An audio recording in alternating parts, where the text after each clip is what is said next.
You're listening live to Rightside Radio with Phil Williams. It's hard to go wrong when you're on the right side. Rightside Radio. Solid, conservative, and just plain right.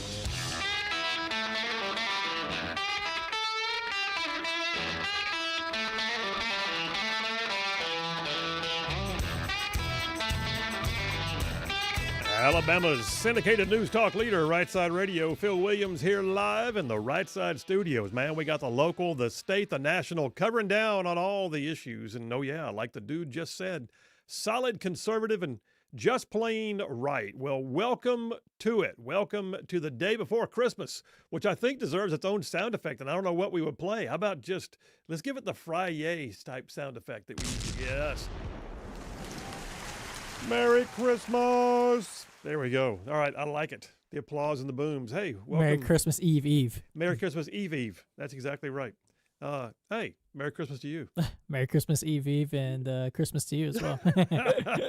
You doing good? I'm doing good. How about you? Weekend full of football? Yeah, it was a unexciting weekend full of football. It was kind of lame, really. Nothing but blowouts, unfortunately. Nothing but blowouts, and you look at it and go, huh, y'all made it to the playoffs like that. I was dead wrong on SMU, by the way. You were way dead wrong, which, by the way, is the only game I watched. Yeah, it was bad. But, wow. Okay. Yep. And then Friday night was just like, womp, womp, womp. Yeah. All right. Hey, listen, we got a great show laid on for you. A great, great, great show. So I got Representative Ernie Yarbrough calling in at 4. I love it when Ernie calls in. I mean, I don't even need Red Bull. If Ernie calls in, it just fires me up. So Representative Ernie Yarbrough calling in at 4 p.m. We're going to be talking about several things with him. And then the Triple Dipper just filled up with stuff. So hit it, man. The Triple Dipper. 3 stories you've got to know. That's right, the Triple Dipper. 3 stories, 3 themes, if you will, that you got to know as we run today's show. Number 1, well, I'm calling it Biden's fever dream. I will go ahead and tell you I stole that line straight from JP.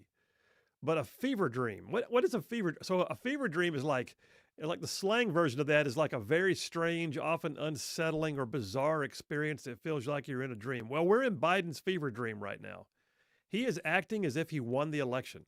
He's acting as if all the things he is running around doing right now, that he has some kind of mandate that says this is what everybody wants. And it's absolutely not. Yeah, we're in the middle of Biden's fever dream, and we'll talk about that as number 1 on the Triple Dipper. Number 2, term limits. So did you see the story about Republican Congresswoman Kay Granger? This one is awful. So she's apparently been missing since July.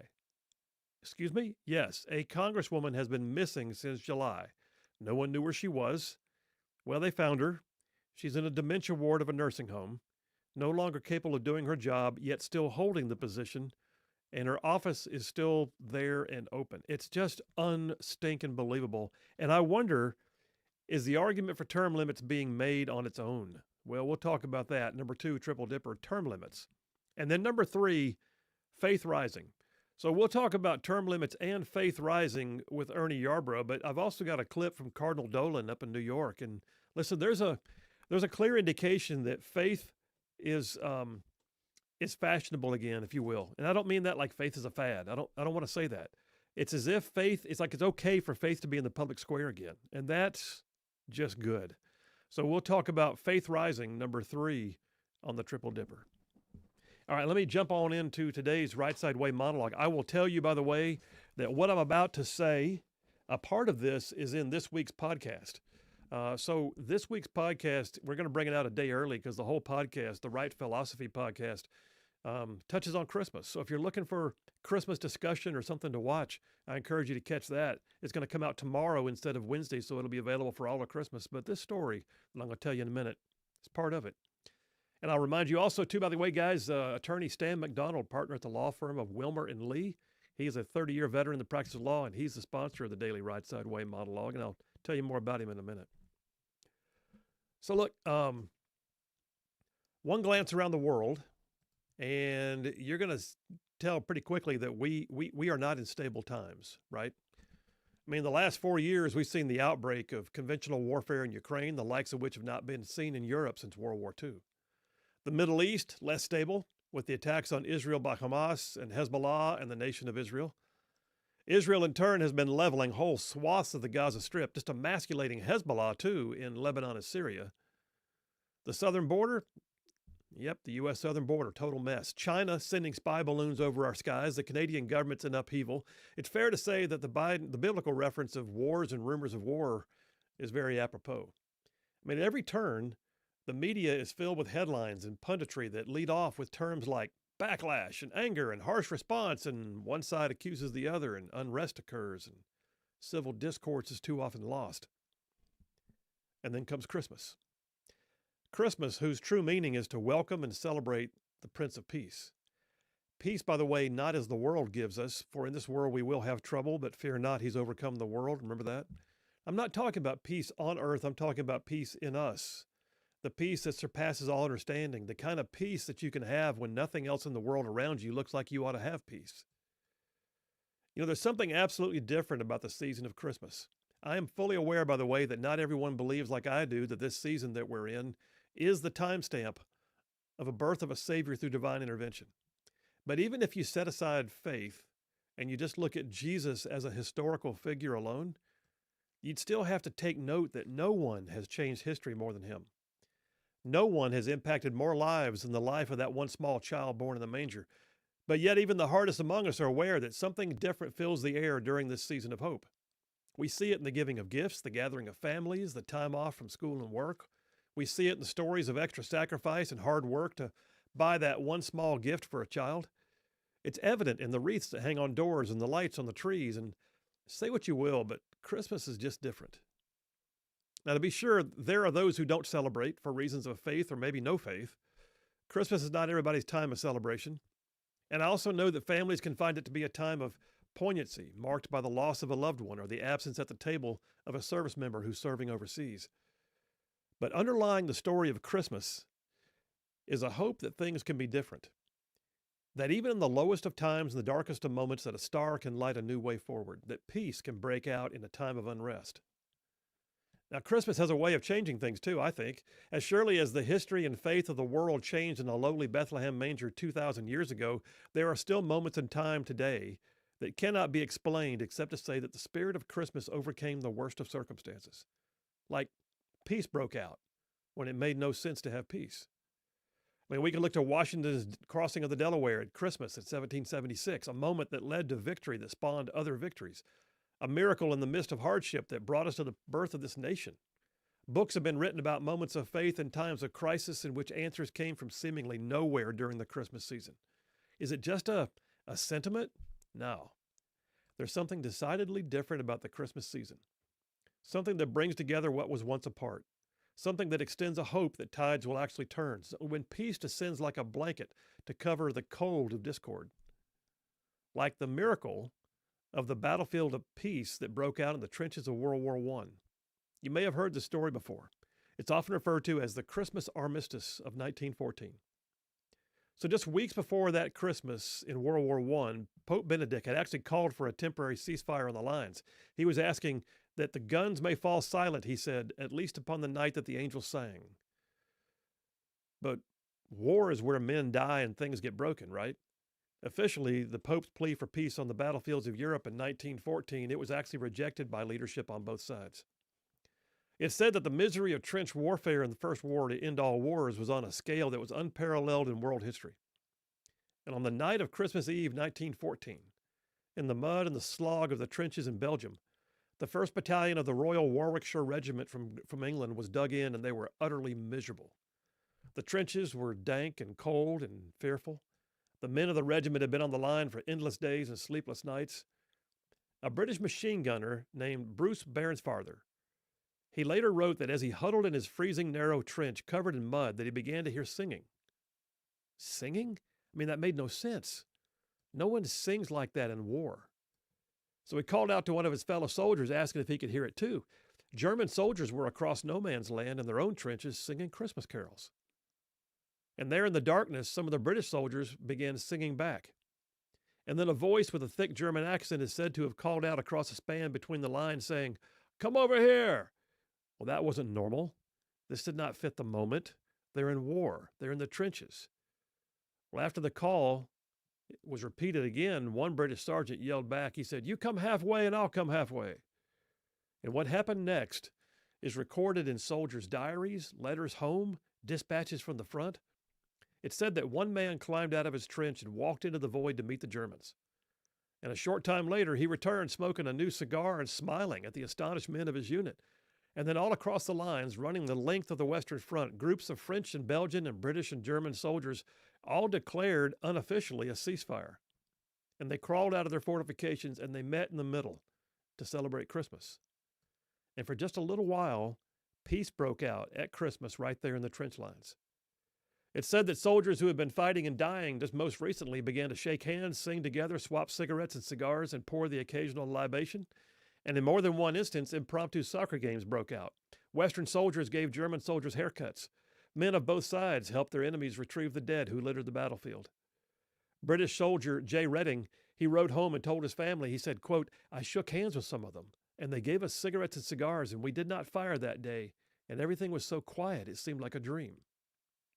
A German lieutenant, he wrote, quote, "How marvelously wonderful and yet how strange it was at Christmas," he said.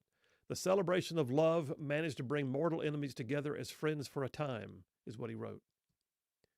It's not clear how many troops actually participated in the Christmas truce of 1914. Time magazine says that up to 100,000 men actually crossed the lines to celebrate with their enemies.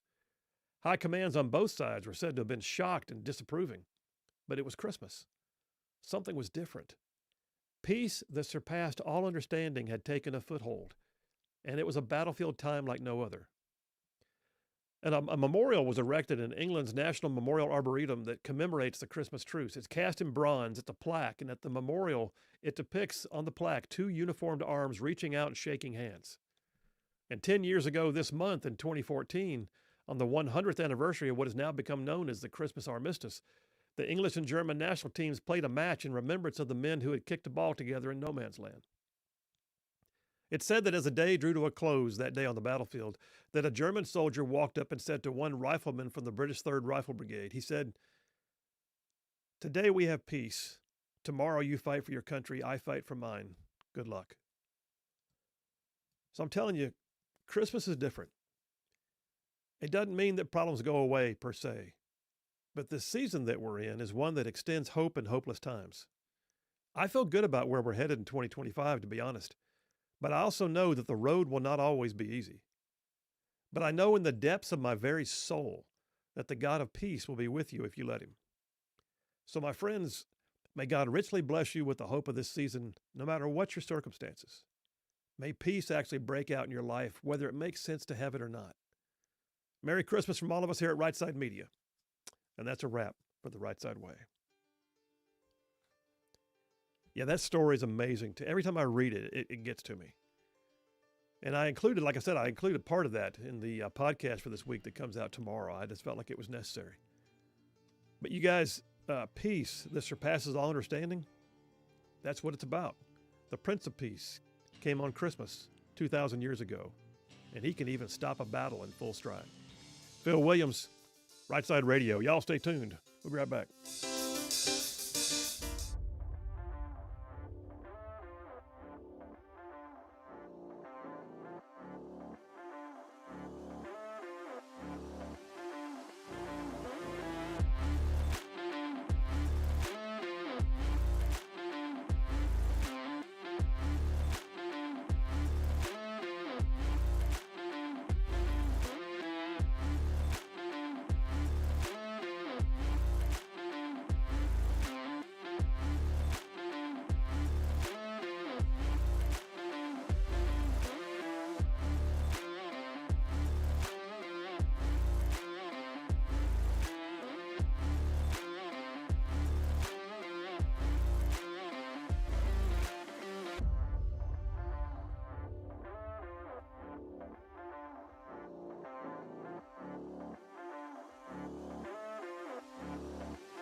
Right.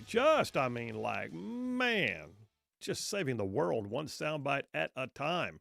All right, so the monologue, I'm curious, anybody had any thoughts on that? The text lines are indeed open, 833-687-4448. That's 833-68-RIGHT. Text it or call it, same number for both. You ever heard that story before, JP? Yeah, it's one of my favorite historical stories. Actually, it's great. It's really amazing. I can't remember what movie did a like a reenactment video of it. Maybe it was a scene in the movie or something, but it's a very powerful story. It wasn't All Quiet on the Western Front, was it? It might have been. I've seen that video go around before. It's quite a story. There's some great old photographs of that of guys out there in the middle, and there are some who try to poo-poo it and say, well, it was really just made-up story in the press, but I don't think so. I mean, when you got people writing home about it and journaling about it, no. My thing is, imagine having to go back to fight those guys after that too, Like that's brutal. Several texts coming in. Kimball from Harvest says, those World War I soldiers during the Christmas ceasefire and often soldiers in other conflicts aren't really enemies at all. Christmas helps us all remember that. Kimball, Harvest. Kimball, thank you, man. Appreciate you. It's amazing what happens, and the sad thing is, war is what it is. I mean, it's where people die and things get broken, and we know that. But it's also amazing when my tour, especially my tour in Afghanistan. I didn't live on a fob. I lived among the Afghan people. It was an entirely different perspective. And I'll never forget, too, in Baghdad, because my job required me to be outside the wire all the time. One time I had a security group that was, or security patrol, and we were stopping somewhere, and I got out and was walking into a building, and one of the soldiers looked down from the gun on top of the Humvee and says, "Hey, sir, you going in?" And I said, "It's what I do, man." He goes, "Dang." But that's just, we just did. We just went places. When you're among the people, it changes the perspective. John from Huntsville says, Phil, spectacular monologue. Also want to wish you and JP a Merry Christmas. You too, my friend. He says, by the way, JP, your bowl predictions are no longer almost perfect, and I'm glad I switched from your Coastal Carolina pick to UTSA because UTSA a few minutes ago won 44-15. I have to admit, my bowl picks are mainly on vibes. You're a vibe picker? Until I have a team I actually know I've watched, I've not watched any Coastal Carolina or UTSA games. Hang on a second. JP on Sports is a vibe picker? No, because I don't talk about Coastal Carolina or UTSA. I talk about teams I know, I guess, okay. Coastal Carolina, they have a team? Yeah, they actually have great uniforms. I'm kidding. They have the teal uniforms. They have a teal field, too. It's awesome, but yeah. Now you're telling me you start picking teams on the color of their uniform. That's actually played probably a big role in that one. Thomas from Athens says, Colonel, thank you for your witness opening monologue. Great story of the 1914 Christmas mini armistice. He said, I'm reminded also about Christmas in Sarajevo, where for 22 days, a cellist and a string quartet played beautiful music during Christmas time on the rubble of the bombed out town fountain, even when Serbian bombs were still falling. Huntsville Concert Band played the Trans-Siberian Orchestra arrangement in a concert just about a week ago. Let us all know about the Prince of Peace first coming as we celebrate this Christmas and keep Christ in Christmas. That's a great story, Thomas. Thank you for sharing that. All right, plenty more where that came from. You guys stay tuned. We will be right back.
All you Rightside ruffians out there, you are listening to Rightside Radio, solid conservative, just plain right.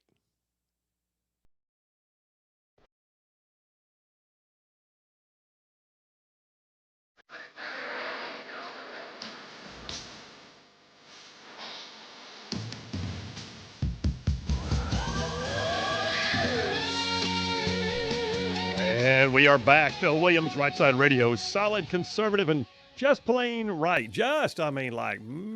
Covering down on some major ground across the northern half of the most beautiful state in the nation. This one right here, y'all. I'm talking about Alabama. I mean, this show was like way down south of Birmingham and up north of Huntsville and Tuscaloosa, so back to Gadsden, parts of Georgia, Tennessee, and even Mississippi all thrown in just for good measure. JP. Yeah. I'm going to have to change that sometime soon. Yeah, I think you will. So all right, all you ruffians have been wondering what's going on. Well, we do have some news. Got a press release. We're trying to figure out when's the best time with the holidays to schedule this press release to go out. Because, we've added new podcasts, and Rightside Media, being the parent company, has got stuff going on. But we also just got a contract to take Rightside Radio to Chattanooga. That's right. You're going to be hearing us in 2 states now. Thank you very much. So now I got to figure out what to say, because now we're going to be, and that, by the way, that Chattanooga station branches down into northwest Georgia pretty strongly too, into Rome and that area. So, whoop whoop! I'm pretty stoked. We're going to need to modify the intro, but that's a good problem to have, though. I know, it's a great problem. What are we going to call ourselves? Like the Southeast Regional Syndicated Radio? Anyway, pretty much. All said and done, that's because of you guys. It's a great opportunity to do something more and to take our footprint to what does it say in the prayer of Jabez, to expand our territory. So anyway, we're pretty excited, and more details as things come up. But I'll just let you know that we are stoked to be adding Chattanooga to the lineup, and we'll tell you more about that. We believe we're going to be starting right at mid-January. And that's in part because there's just so much groundwork to do to get ready. But we'll be rolling it out, and there'll be a whole bunch of new ruffians joining the clan. So stand by. I'm stoked, to be honest. It's very exciting stuff. Still trying to figure out how all this happened. God did it. Yeah, there you go. Hey, let me step back real quick, too, by the way, and tell you guys. So the Right Side Way monologue, sponsored for you every single day by attorney Stan McDonald. He's a partner at the law firm of Wilmer and Lee up in Huntsville. Great firm, great guy. I know Stan McDonald personally. I think the world of him. He's a 30-year veteran in the practice of law. And not only will Stan advocate and fight for your legal needs, but he's been an absolute warrior on causes that are near and dear to the right side ruffian community. So he's just that kind of guy. Attorney Stan McDonald, he has represented his clients in literally thousands of real estate transactions in virtually every court you can find available, to local, state, federal. And when Stan McDonald's on your side, like I like to say, you'll have no greater friend. Likewise, your adversaries will have no greater foe. So attorney Stan McDonald, if you want to get in touch with him, he's at the law firm of Wilmer and Lee. And here's his number. You ready? Stan McDonald, 256-479-3020. That's Stan McDonald, 256-479-3020. And do me a favor, tell him you heard about him on Rightside Radio. The thing. I got to do the thing. No representation made at the Quality Legal Source. Being formed as great Quality Legal Source support other lawyers. Bye-bye. All right. I got a couple of texts there already. Tony from Franklin, Tennessee says, Colonel, great story about the Christmas armistice. Says, I've heard it many times, and each time is just as good as the first time. Merry Christmas to you and your family. Happy New Year in Jesus. Thank you, Tony. Appreciate you, man. Chef Ben from Adiana, he says, Chattanooga, woot, woot. And then he also says, Happy Meatloaf Monday, fellers. I hope y'all have the merriest of Christmas. Jesus is King, and we are one day closer to every knee bowing and professing that Jesus Christ is indeed Lord. Yes, indeed, sir. Yes, indeed. And then Mike from Athens says, woo, God's got you in right side. Thanks, Mike. Yeah, we're stoked. A lot of things happening for 2025. We look forward to where it takes us next. But let me just say, this first dipper I'm going to do is somewhat overshadowed by a piece of breaking news that is one of the most heinous stories that I've seen. So let me be serious here for a minute. You may have seen what happened in New York City on the subway. And we've got pictures of him. I mean, he's up on the screen right now. I'm looking up. There he is again. So an illegal alien, by all accounts, doused someone in something flammable on the subway, lit her on fire, and then stood there and watched her burn to death. Now, I think that there's layers to this story that are disturbing. Number one, illegal alien. Number two, burned a woman to death for no reason that we know of. Number three, you've got a guy who's not even supposed to be here, who was apparently, we find out now, had been deported under Trump and then came back in under Biden. And then you've got a situation where members of the local law, the New York PD, there's a video of one of them walking past her while she burned, and I don't understand that at all. I can't wrap my head around that. His job is to protect and defend, and that doesn't mean just to stop a criminal. That means to, unless he was detaining the guy who set the fire, and he was saving other lives. But what we see there is someone who didn't even bother to take off his jacket and try to douse the flames. I don't understand it. And then the other thing that still bothers me, and it's part of this day and age we're in, and there's no excuse for it, none, is the people who did not help but had time to stop and film. And so the story is just, it's just awful. And it's, to me, it really almost falls in line with this Biden fever dream that we're in. Because one of the stories that I've got in this fever dream storyline is to the Biden selling off the components to the wall that Trump had already purchased that the Biden refuses to build. So Biden's in this fever dream. So what is that? Well, I know what a fever dream, I mean, I don't know about you, but I can remember as a kid having fevers and things didn't make much sense in my dream. Like I can still remember having the flu when I was a kid and thinking that I was inside of a bubble. It was just very weird. I can almost picture the moment. Like your hands felt big and everything seemed weird. Well, a fever dream, like in slang, means it's a very strange or like often unsettling kind of bizarre experience. Like you're in a dream and it should make sense, but it doesn't really. That's where we are with Biden right now. Doesn't seem like real life. It doesn't seem like real life, but yet it's supposed to be real life. Like in the dream, it's real life. But when you wake up, you're like, well, that was stupid. Mm-hmm. Well, that's where we are with Biden right now. Biden is doing stuff right now that you look at and go, is he of the mind that he won the election? Does he know that what he's doing is immensely unpopular? Does he even care? Here's the next question. Is he even the one doing it? Because there's a story that broke on Friday and it's getting not near enough traction. But to me, it's one of the most galling stories in the modern age. That the President of the United States, Wall Street Journal, did an exhaustive research piece, and that everything that we know about Biden being like, non-compos mentis, having issues with dementia, or at the very least, he's having issues with dementia. What did we say? He ain't right, and we've known it. Well, now we're getting people that are being willing to say it, and the article describes in great detail the who's and the what's and the whens of covering for Biden. Like even to the point that when the bodies of the 13 service members were flown back from the Abbey Gate in Kabul, Afghanistan, who died in that bombing. Remember that one where he stood there and looked at his watch? Remember that one? That the families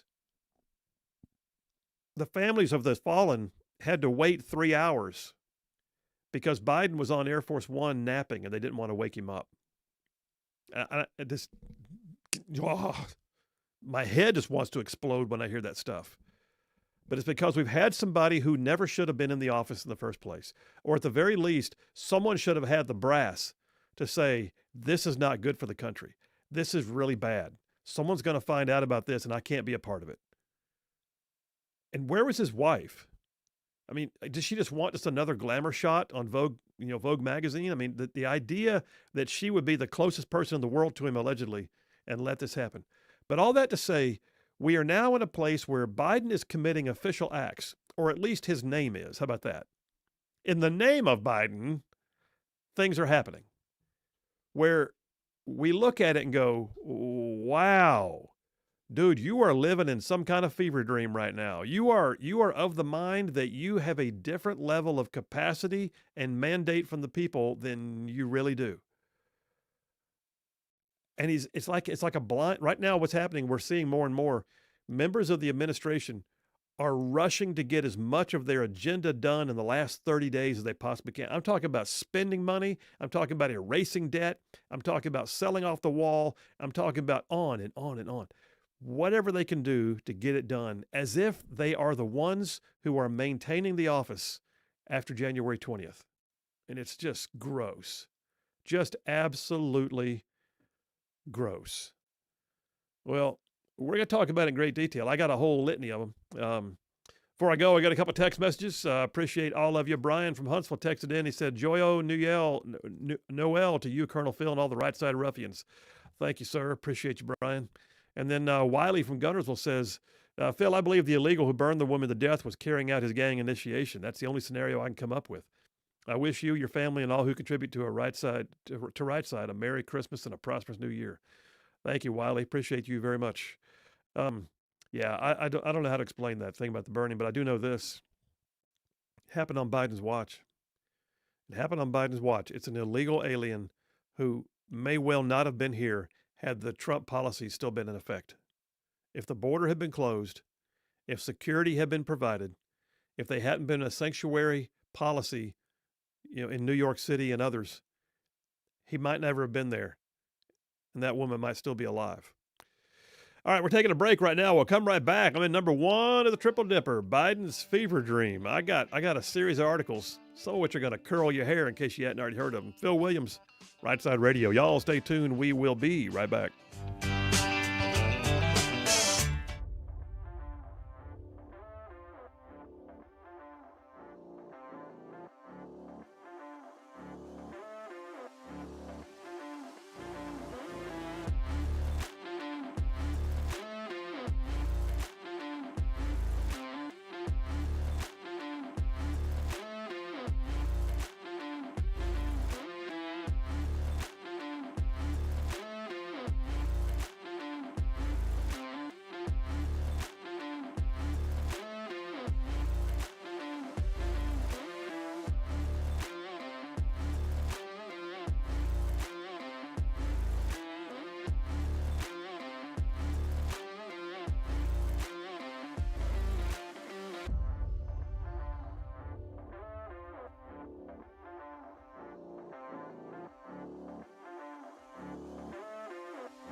And we are back. Phil Williams, Rightside Radio, solid, conservative, and just plain right. Man, making common sense like a superpower. All right, so in this first dipper here, Biden's fever dream, I got a series of stories of things that he's just like scrambling to get done in the final days. And y'all, they are not normal. They are, of course, like that could be said about almost anything that came out of this administration, but these are not normal actions. These are not the things you rush to do. These are purely ideological, agenda-driven items that someone who is either A, not in control of his own White House is allowing to have happen, or B, they are absolutely so ideologically driven that they don't care that they're not going to be in office in a few weeks, and they're just acting like they've got the mandate from the people. So here's the first one, and this is what kicked it off for me. I mean, I could have picked a half dozen, but this one is what kicked me into doing this dipper this morning when I saw it late last night. In a surprise announcement, it had been whispered about, but it hadn't actually been seen in official capacity. Last night, President Biden commuted the sentence of 37 federal death row inmates. There's only 40 death row inmates in the federal prison system. 40. 37 of them now are not going to have to worry about the death penalty. We'll just have to pay for them to live out their terms with life in prison. I don't know if they're going to get parole, but we're talking about people who have been here's one of them. Robert Bowers was responsible for a mass shooting at a synagogue. 11 people dead.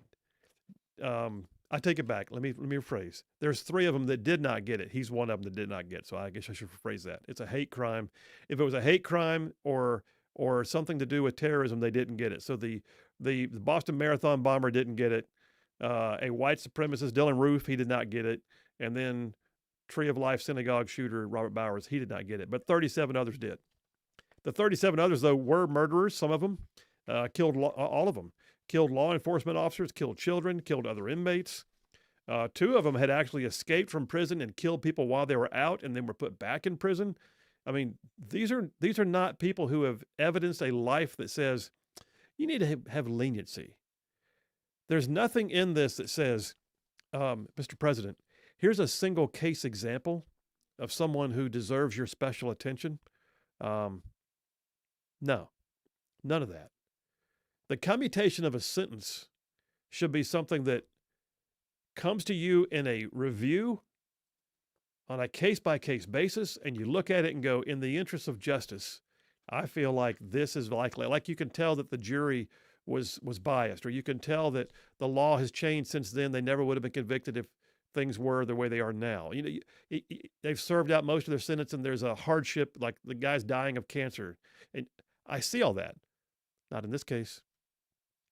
You don't take 37 people all in one stroke of a pen and do away with their death sentences. You just don't. The only way you do that is if you were not reviewing the cases themselves. You were just literally worried about the sentencing processes that you don't agree with. So we have an ideological, doesn't matter that the federal law was what it was. Doesn't matter. What mattered was Biden didn't like it or his administration didn't like it. They have literally just made a purely ideologue type decision. It's heinous. So what he basically said was, I don't trust Trump to possibly commute a sentence, so I'm just going to do all of them. What? Yeah, I don't want Trump to actually enforce the law, as a jury of their peers found that they were, I don't know, liable and should be sentenced to death. So Biden has just commuted 30 of the 40. What are we talking about here? That's like 92%. I mean, that's ridiculous. He just wiped them out. And now the taxpayer gets to pay for them to just live there on death row, not on death row, live there in general population until they're done. And I don't know. What I don't know is are they now going to be eligible for parole? I would hope not. But this is part of the fever dream that we're in. Pardons his son, pardons 1,500 other people in a day. And then now he has just commuted the sentence of 37 out of 40 death row inmates. So they don't have to worry about it, because we don't want them to feel troubled. No. I mean, never mind the victims. Have the victims been notified? Did you notify the victims first, or did they find out by reading it on Twitter? That's what I want to know. I got a call real quick. I'll take it for the break. Brian from Huntsville. Hey, buddy. How are you? Hey, doing okay, but I'm a little bit confused on the commuting the sentence as Yeah. far as the death penalty. Can he just line item do that if they've been assigned the death penalty, and does it automatically fall back to life in prison, No, or is he letting him out? No, he's switching it from death to life in prison. Okay, thanks for the clarification. Yeah, man. Okay. Okay. Y'all have a blessed day. See you. and Merry Christmas. Absolutely. Merry Christmas to you. Yeah, the men are now okay. Hang on, I got a piece here from Fox News. Scrolling further down, okay, I see a place here now. It says the men that are being resentenced to life in prison without the possibility of parole are all convicted of various murderous acts against one person or even multiple. Yeah, it's just, this is just, I mean, you got people like deadly bank robberies, like co-defendants Billy Allen and Norris Holder, who killed a bank guard during their crime. And then one of them who killed 2 bank employees in another crime. One of them killed a police officer during an attempted bank robbery. Another one committed a series of drug-related murders as part of a gang. Another one killed 2 people over drugs, and then so did co-defendants Ricardo Sanchez. 2 others killed a whole family, including the children. And they got their sentences commuted. Biden's fever dream, man. And we're having to just deal with it. And I can't help but wonder, did he even sign that himself? More on this, Phil Williams, Rightside Radio. Y'all stay tuned. We will be right back.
You're listening live to Rightside Radio with Phil Williams. It's hard to go wrong when you're on the right side. Rightside Radio. Solid, conservative, and just plain right.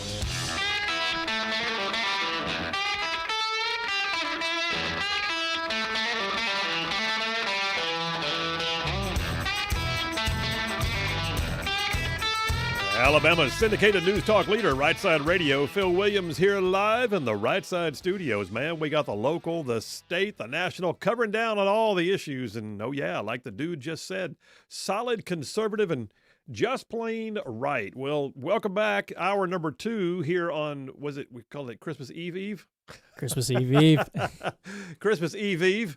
And by the way, just let you guys know, we will be celebrating Christmas the next 2 days with our families as well, like many of you.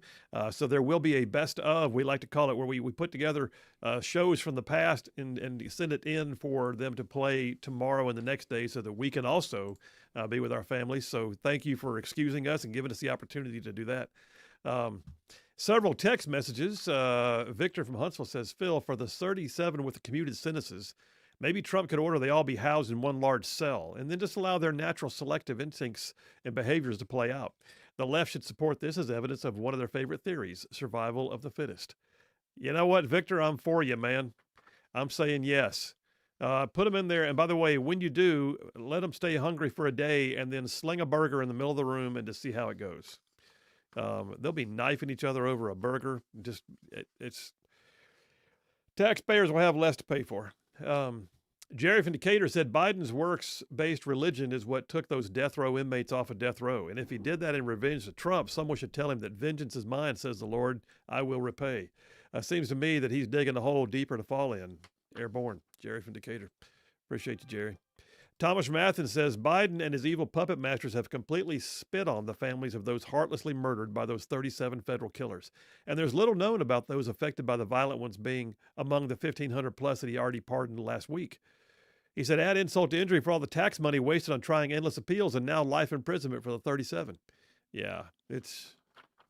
Yeah, the families who have to go through Christmas with a empty seat at the table anyways, like, congratulations. The person who did that is now off of death row. Merry Christmas. Yeah. You know, like that is, it's awful. The Christmas commutation, which considers only the criminal and not the victim. Brian from Decatur says, I don't understand how people that care for this country, including some Democrats, and this man in the White House is one of its biggest enemies. Yeah. Mike from Athens says, I thought the Supreme Court makes the final decision on death row inmates. How does Biden trump them? Oh, no, Biden has commutation and pardon power. He does. There's no denying it. He can commute a sentence. He can pardon a crime, but he is abusing that power. It was never designed so that you could do these blanket pardons. Well, let's see. If you've got a drug crime, well, we're going to wipe that out because I think drugs are okay. No, Phil, nobody would do that. Oh, have you seen the mayor of Birmingham? He literally pardoned anyone back to 1992. I'm not sure he was born in 92. He pardoned everyone back to 1992 of drug possession. Just pardoned them in municipal crimes. You can do that as the executive, but you're not supposed to do it that way. That's the thing. Blanket pardons do not represent a case-by-case review of the circumstances of the criminal's conduct. They only represent an ideology of the person doing the pardoning. You don't have 37 out of 40 people on death row suddenly get commuted sentences overnight, and that means you carefully considered the circuit. No, you didn't. You were against the death penalty, except maybe in a few really, really bad ones. Oh, okay. So the ones that murdered a police officer or killed a whole family or, committed multiple crimes after they escaped from prison, those people get commuted sentences. But the one who blew it up in the name of white supremacy, we can't allow that to happen. I mean, come on. At least try to make sense. Okay, let's move on to other things within the Biden fever dream. That's where we are right now. The Biden fever dream. How about this one? Exclusive. Reuters, Dateline 3 days ago. Over the weekend, by the way.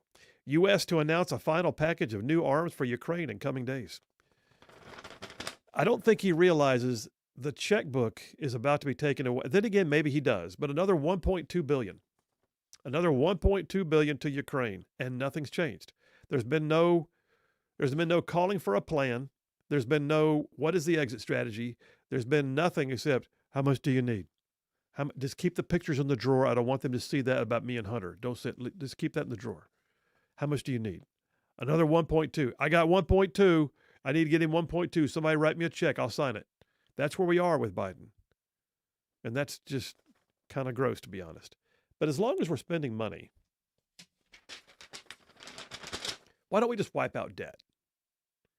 Hello? Those of us who have, debt that we'd like to have wiped out, can we get some of that? The Biden administration, CNBC, over the weekend again, CNBC announced that it would forgive another $4.28 billion in student loans for 54,900 borrowers who work in public service. Wait a minute. Let me get this straight. You work for the government, you get your student loan wiped out. How's that come out? How's that work? Where's the private sector? What do we get? You can't do it for the private sector. It's not. I only do it for the ones, who have the guaranteed government paycheck, who didn't get their jobs shut down on them during COVID. The ones who didn't lose their businesses. The ones who are service-oriented and they work on the taxpayer dime. 54,000 of them just got their student loans wiped out. For the love of God. Biden has forgiven more student debt than any other president. Well, of course he has. He has cleared nearly $180 billion for 4.9 million people who had student. By the way, that student loan debt, I am not denying that it might be burdensome. Maybe your circumstances changed and you took the loan out at a time when you expected to make good money. You lost your job. You had a health issue. Who knows? No. What we got here is it's just the fact that there's a student loan. We got to do with that. We can't have that. But they signed up for it, sir. It's a contract. We can't do that. We're going to wipe that out. So you're just going to give them money. No, we're going to wipe out the debt. That's called the same thing. That's a windfall. If you suddenly experience a windfall, guess what the IRS does? By the way, are they getting taxed on this? I want to know. Hey, can you look that up? Look that up. It just occurred to me. If you get your debt wiped out by Biden, do you get taxed on the windfall? And I can't help but wonder if, since everything else in the world's taxable, is it possible that this is too? You got something on it? It's right here. It says, in general, if your debt is canceled, forgiven, or discharged for less than the amount owed, the amount of canceled debt is taxable. Whoa. So not but only... that says in general, though. In general. Mm-hmm. So, well, I guarantee what's going to happen now is Democrats are going to be screaming for legislation to allow this to be non-taxable. Yeah. And this is straight from irs.gov, by the way. So if you're somebody who's sitting at home thinking, dude, I just got my student loan wiped out. How much was it? It was like $12,000. It was like $30,000. It was like $49,000. I got my degree in underwater basket weaving. It was very expensive. Okay. By the way, that's taxable income. Huh? Yeah. Now you got a tax burden you didn't have before. By the way, do the people who have to actually pay their student loan debt and don't get the opportunity to get pardoned, do they have grounds to, somehow sue the federal government for that? I can't help but wonder. Yeah. Because this is what the law might call disparate treatment, where you treat one group of people differently than others simply because they're different people, and you're not supposed to do that. Now, disparate treatment is usually in terms of race and gender and that kind of stuff. But man, just because you work for the government, you get your student loans wiped out because of why? But you're rewarding people for being, irresponsible with their money, or, congratulations, you got in such bad debt, you get a reward. It's like people who tried to not get in that position are getting, looked over. That's exactly right. Who's on line one right now? Ev from Huntsville. Ev from Huntsville. I'm sorry. Let me grab that real quick. Hey, Ev, how you doing? I'm doing fine. Good. What's on your mind?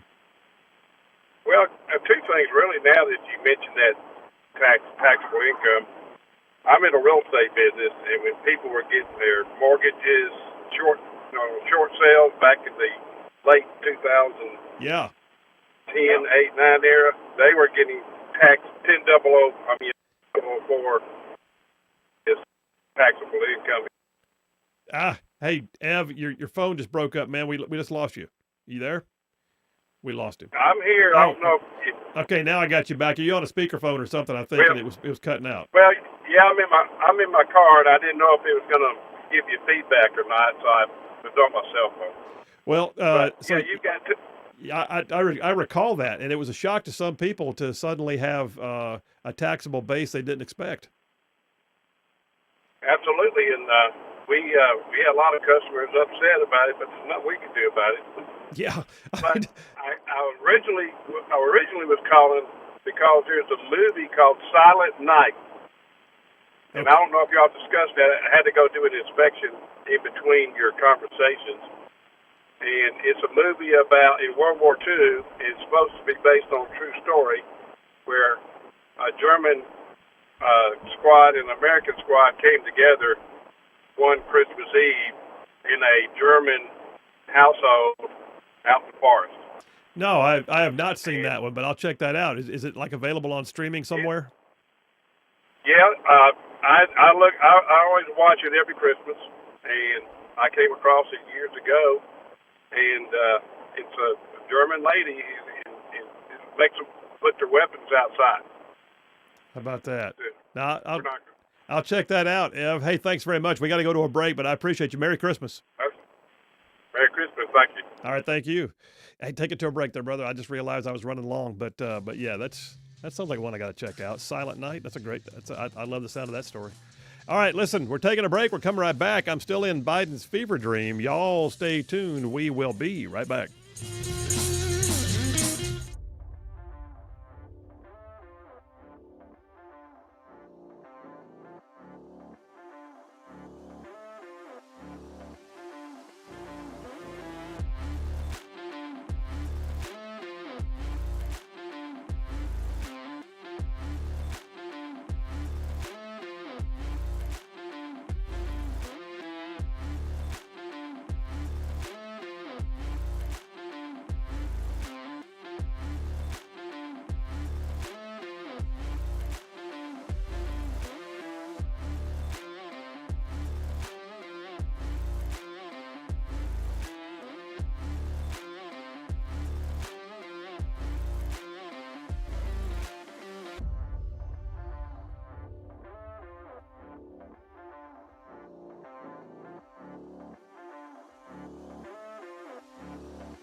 And we are back. Phil Williams, Rightside Radio. Solid conservative, just plain right. Just saving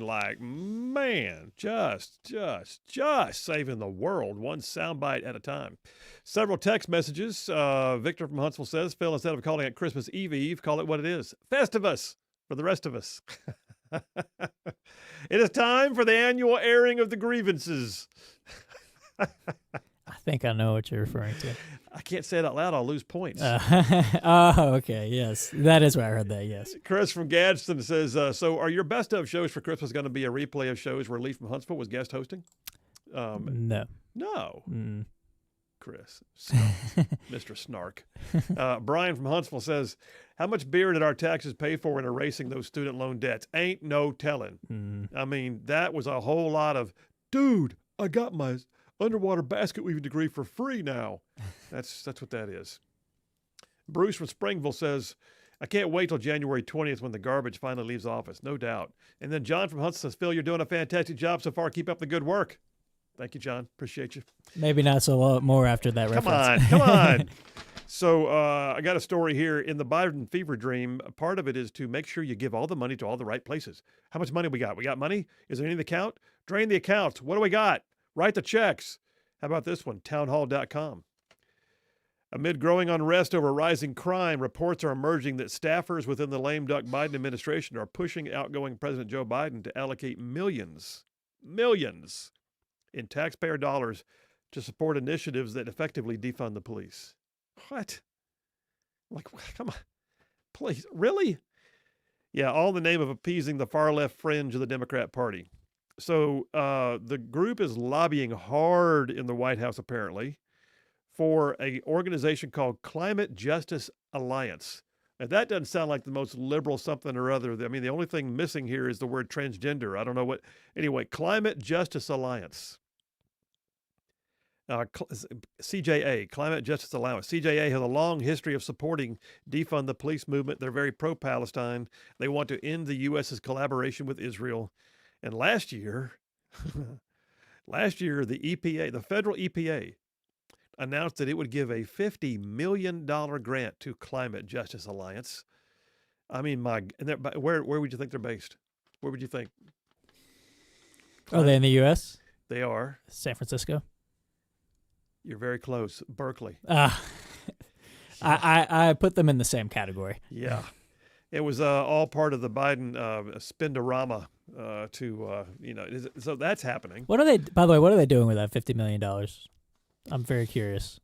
It's something to do with climate justice. Sitting around talking about how bad the climate is. You got justice. Yeah. With climate stuff about justice and climate. It's very important. It sounds like it. It's saved the world. It's $50 million worth of importance. Don't mock it. It saved the world. It's things. It's very important. All right, so New York Post has a story. The Biden border wall. It's not a Biden border wall. The border wall materials. Border wall materials purchased by the Trump administration, which have laid there on the ground in a holding yard, unable to be put up because the Biden administration canceled the building of the wall. The Biden administration has now been trying to sell off the border wall materials, like at rock bottom fire sale prices, just like 5 cents on the dollar, just scrapping it out. Well, there's been a lot of stuff happening to try and stop that, to include the fact that Donald Trump, in his individual capacity, has now filed suit asking a judge to halt the fire sale of border wall materials. Story here on New York Post. It says that the current administration is selling off the border wall materials at rock bottom prices, imposing financial losses on the U.S. in an attempt to defeat the pro-wall policies of President Trump. It is unlawfully encroaching on the incoming administration's exercise of the executive power. By the way, how is anyone looking at this and go, well, this is the responsible thing to do? You've got illegal aliens setting people on fire in the New York subway. Illegal immigration in the millions right now. You got the material to build a wall. You don't want to build the wall. So what do? You sell it because that's the best thing. That's the fiduciary obligation you have being met for your constituents. They spent taxpayer dollars to buy you a lot of metal, and they decided to sell that metal at 5 cents on the dollar. We don't have, by the way, I had one listener who texted in, I think it was Mike from Athens. Yeah, he did. He said, Was it Mike? No, it was some. Hang on a second. Shoot. One of my texters had texted in and said that it was Mike from Arab. I'm sorry. Said a judge stopped the selling of the wall. I can find no evidence of that, Mike. If you have an article that says that, please tell us. But we even searched again during the break. There's no evidence that any judge has interposed right now an order that would enjoin the Biden administration from selling the materials. More to come on that. I hope he does. I think the compelling argument's been made to stop it. But we're in this fever dream where they're quickly sending more money to Ukraine. They're quickly paying off student loans. They're quickly commuting the sentences of death row inmates. And then, oh, by the way, how about this? While we're at it, can we just throw a whole lot more money at green projects? Like stuff that makes no sense. How about that? Here's a good idea. Why don't we take a company that is struggling and give them, I don't know, $6.6 billion so they can build EVs in Georgia? Oh, that sounds like a great idea. Who's got the checkbook? You can't make a movie script like this. This is like a surreal moment in history. 30 days to go, y'all. 30 days. Can we get there fast enough? Phil Williams, Right Side Radio. Y'all stay tuned. We will be right back.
Hey, all you right-side ruffians out there, you are listening to Rightside Radio, solid conservative, just plain right.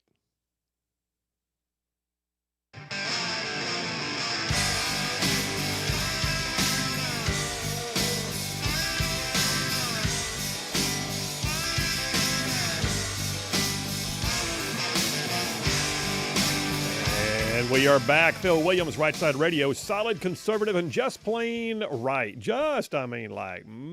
Covering down on some major ground across the northern half of the most beautiful state in the nation. This one, I am talking about Alabama, y'all. Alabama. And I mean to say this show goes like way down south of Birmingham, up north of Huntsville, Tuscaloosa, back to Gadsden, parts of Georgia, Tennessee, and even Mississippi, all thrown in just for good measure. Lots of things happening at Rightside, by the way, and you just heard me say that about our big signal footprint for radio. It's changing. I made an announcement a little while ago. So first of all, just know this. Coming up after the first of the year, we will be on the air in Chattanooga live every day. So we're adding that to the lineup. However, those of y'all that listen to us on 101.1 out of Birmingham, that contract is coming to a close. We had contract renegotiation time, and we decided that the best thing for us was to part ways. I'll leave it at that. But the reality is this. If you were a 101.1 ruffian out of Birmingham, just know that January 1 is going to change, and they're going to have some other programming on, but you can still find us every single day, and I would encourage you to do so. And a lot of you already figured that out. You can go online to YouTube. You can go to Twitch. You can go to Rumble. You can go to two different places on Twitter, which is you can go to @SinPhilWilliams, my personal account, or you can go to Rightside_media, our corporate account, and watch the show, listen to the show every day. You can also just stream it right from our website, rightsidemedia.org. Get all the different ways. And by the way, here's the thing, and this is a big deal for us, and you guys really put us over to a new point like last week, but we grow as a company, and then the platforms we're on, they have thresholds you have to meet. And so if you go onto one like, say, Twitter or YouTube is a big one for us, if you go on YouTube and go to Rightside Media and we're on, and you haven't already hit subscribe, it doesn't charge you anything. All it does is make it easier for you to find us next time, but it gives us a leg up because YouTube will allow us to do more as we have more subscribers. So if you don't mind, subscribe or follow or like or whatever the case may be would mean a lot. So check that out. Yes, you can still find us Charlene listens to the show every day just by streaming it on her phone. It's super easy. I'm in the finishing... I got to finish this up. I mean, the fever dream of Biden is driving me crazy. I will tell you this, a story that I did not have. I just see it now. I'm looking at one of the screens here. So this thing about Biden commuting 37, so there's only 40 people on death row in the federal government, the federal penitentiary system. Only 40. 37 of them last night got blanket commutations of their sentences. So they are now going to be no longer having to worry about the electric chair. It's sick. There's two articles side by side right now on foxnews.com. One of them is headlined, Biden unleashes a flood of fury with his decisions just a week before his presidency ends, saying it's totally nuts. But the other one right next to it is the one that bothers me. Meet the victims. And it has pictures of two little elementary school age girls. And it says, the serial killer who robbed these young girls of their lives is among the many monsters that have just been spared by Biden. That's what we're looking at here. Is we got an ideologue presidency who does not even know he's signing things, in my opinion, who just said, I think the law that says that those monsters should be held to account and have to suffer the death penalty, I just don't like that no more. So I'm going to do away with that for 37 out of 40 people. It's just messed up. I think he should be asked next time he does anything with the press to name one person that he pardoned or /commuted their sentence. Just name one person you did that for. Yeah. See if you can. Besides your son. Yeah. Yeah, exactly. Yeah. My son, of course, Hunter Biden. You still know Hunter. I think he still knows Hunter. Yeah. But, yeah, can he name the names? Because you're right. I mean, that would tell me he didn't bother reviewing the files. If there were one person on death row whose sentence he commuted, I'd go, dadgummit, come on, really? Okay. 37 out of 40? No. That's no. How about this story on AP Dateline about 3 weeks ago. President Biden's administration announced that the U.S. Department of Energy will make a $6.6 billion loan to Rivian Automotive to build a new factory in Georgia that had stalled as the startup electric vehicle manufacturer struggled to become profitable. Let me make this abundantly clear. This is what we call jackassery. This is jackassery with your money. This is jackassery of the highest order. This is jackassery that you look at it and go, you know what? There's really no common sense here. It's just jackassery. That's all there is to it. President Joe Biden's administration is going to loan $6.6 billion to an electric vehicle manufacturer that had stalled its manufacturing processes because it was struggling to become profitable. Let that sink in. So, I don't know, let's say I own a business that makes widgets. Widgets are not very popular. Widgets are not selling. I can't get widgets. The market for widgets has gone down. So I go to the government and I go, can I just have some money? And they look at us and go, well, your widgets do fit our agenda. So sure, here's a bunch of taxpayer money. What this is, too, is not just a flat-out waste of money. This is the government picking winners and losers. Because if that was a combustion-based, engine, in those cars, they wouldn't get the loan. They wouldn't. Trump has previously vowed to end federal electric vehicle tax credits, and Rivian, which made a big splash when it started off, has just tanked. Every Rivian vehicle costs like over $70,000. So what the heck, man? You got $70,000 plus baseline on their vehicles. They've got a plant in California, was a $5 billion plant. And they built another one in Atlanta, and then lo and behold, they couldn't maintain. So the government's going to give them money to just go you therefore. While we're at it, why don't we build more offshore wind farms? I'm just full of all the good news. This fever dream, listen, you're shaking your head, but this fever dream is broad, is it not? Nothing would surprise me if anything he does, no. I hold in my hands a story datelined this weekend. Oh, by the way, this one is a release from the Department of the Interior. This is not a news story. This is a press release. They're so proud of it. Yeah, they want it known. They did, which is why they released it over the weekend when no one was paying attention. Except me, because I take care of my ruffians and I get them all the news. The Biden-Harris administration announced the approval of the South Coast Wind Project, the nation's 11th commercial-scale offshore wind energy project approved under President Biden's leadership. Yeah, that's great. It's going to produce 19 gigawatts of clean energy from offshore. Now, where is this one going to be? South Coast Wind? I think this is going to be in the Gulf of Mexico. Yeah, okay, great. Clean energy. It's going to be clean energy. It's not going to kill whales. No. There's not going to be any vibrations that affect the tectonic plates. No. Or any birds that are flying over at that No, moment. come on, please. It's going to be sustainable. It's going to be renewable. It's going to be perfect. Perfect, they say.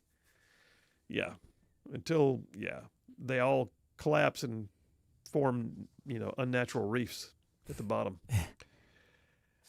I do have one good news. The fever dream. It's like he began to wake up. Could this be? I don't know how to explain it. But the one thing that I did not expect to see is this one right here. Dun, dun, dun. Dateline this weekend. Very quietly, without saying much about it. No press release on Friday this one. afternoon, that's right. On a Friday afternoon, thehill.com reports the Biden administration withdrew its pending regulation governing transgender athletes. In other words, the Title IX thing, the whole Title IX thing, they're like, okay, we won't do it. You know why? Because they were being sued. That's why. They mooted all the cases. So they made everybody have to file suit. And then in the dark of night, on a weekend, right before Christmas, after fighting for it for a year, they went, let's just pull that back. And that's what they did. So, the education department realized that they had a losing streak going, and they were about to get their backsides handed to them, and that the Trump administration was going to wind up just quitting the case anyway by mooting the whole issue when they came into office in a few weeks. And so they just quietly pulled it over the weekend. After ruining a bunch of girls' lives who lost their scholarships and didn't get medals, hey, by the way, we're going to, we're doing away with that. I'm sorry, could you say it louder? We're doing away with that. Can you really put a press release on that one, please? I I can't help it. By the way, thank you to all of you who resisted the Title IX rewrites, because that's what kept this thing from taking effect. Mm-hmm. It's people like, our friends like Riley Gaines and Emily Jones and her friends and Lee from Huntsville being one, Moms for Liberty, all out there going, stop this right now. So yeah, the Biden fever dream. Wow, we can't get out of here quick enough. So I have one quick question on that. This popped up into my head after we moved on from the topic, but I saw some people like Charlie Kirk tweeting about their concern that this may happen. What do you think, A, the likelihood is that they'll try this, and then the likelihood, if they do try it, that it will work, of Biden somehow pardoning every illegal American or every illegal citizen that is in America, pardoning them so they won't, A, get deported, or I don't know. What is the likelihood that he tries to pull something like that? Okay. Doubtful. I don't know that it's manageable, because you have to designate by name, and they don't even know who's here. That's a good point. Yeah, I don't think they can sustain that, because I believe that's also a congressional thing. I don't think he can do it by executive order, especially since you put people on parole. So they're not technically being pardoned; they're already paroled, many of them. And then I also look at it and go, how are they gonna make this stick? And it does not give them citizenship. He's not granting amnesty by doing that. Yeah. So if they don't have citizenship, then they're still here illegally, regardless of whether he's going to penalize them for the crime of arriving here legally. It doesn't mean they're allowed to stay, because the laws, which are enacted by Congress, are what govern whether or not someone can have access to our country. Yeah. I've just seen a lot of people worried about that. If they can do preemptive pardons or blanket pardons on anything, then why can't, people are wondering if he's just going to say, well, everybody here that's illegally, you're pardoned, you're good, I'm still waiting for him to pardon himself.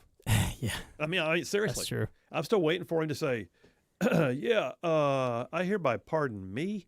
And he'll do that on a Friday afternoon, like right before we go into New Year's or something. Or like an hour before he leaves office on January 20th. There's that. I'm hereby pardoned. I'm out. Yeah. Oh, boy. He says he is coming to Trump's inaugural, though. Yeah. The video of that was annoying, too, by the way. I don't know if you saw the video, but no. It was a reporter. He was like, well, Trump did not make your process of coming in easy at all. He very much inhibited it. So what is causing you to, be so gracious and show up to his inaugural? He's screwing everything up. What are we talking about and here? Biden goes, well, just because somebody tries to get in the way of democracy doesn't mean that everybody should. And the reporter was just like sitting in awe of him. And it's just like, you don't even believe what you're saying. You don't believe what you're saying, Joe. Yeah, that's just awful. Thomas from Athens says a possible additional jackassery, since Biden is signing all kinds of feverish documents someone puts in front of him without Biden realizing what he's signing. Suppose there's a whole stack of preemptive pardons for numerous administration officials and other progressives in Biden's cabal of socialists. I'm not going to be a bit surprised, man. We got a new texter in the line who has not told us their name, but I see you asking for it. So tell us who you are, and where you're from. Biden's acts are criminal, treasonous. All the decisions need to be overturned. He needs jail time for treason. He's destroying America, destroying America's integrity. Okay. Probably not going to happen, but okay. Did you see Navy Phil's text about the wind? No, Navy Phil, wind farms in the Gulf, how long will they last during the hurricane season? Just asking. That's a great point. I just, do they make them with like folding blades so you can tuck them away? I don't know how that works. Well, you know what? Before they go out in a blaze of glory, they're going to generate a lot of clean energy. I'll tell you that. Yeah, by golly. Yeah, jackass wind farm.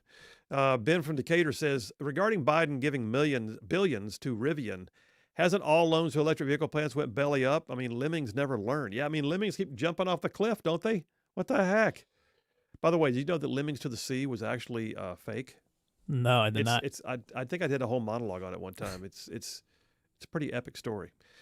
Jim from Grove Oak, Alabama says these insane Democrats must not realize that Cronkite and Brinkley, etc., are the only ways we have of keeping up with their shenanigans. Here's to hoping they never smarten up. Well, Cronkite and Brinkley, I mean, that's old school, dude, but even still, I hear what you're saying. We got to keep talking. Keep talking. We got a Merry Christmas from Roughly Ann from Huntsville. Roughly Ann, Merry Christmas to you. David from Coleman saying, today is Christmas Adam because Adam came before Eve. Oh, I see what you did there. Awesome.